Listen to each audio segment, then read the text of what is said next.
ఉన్నటువంటి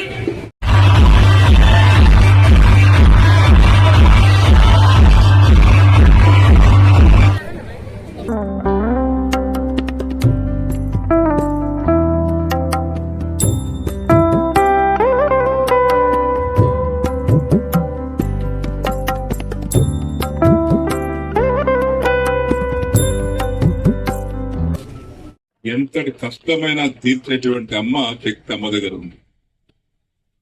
ఆ శక్తి గలటువంటి అమ్మలు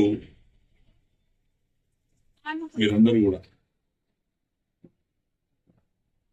కాబట్టి అటువంటి యొక్క బోనాల పండుగ అందుకే నేను తెల్లవేళలో కూడా పాల్గొంటాను. అది తెలుసు అమ్మ యొక్క శక్తి ఏందో, అమ్మ యొక్క దయ ఏందో.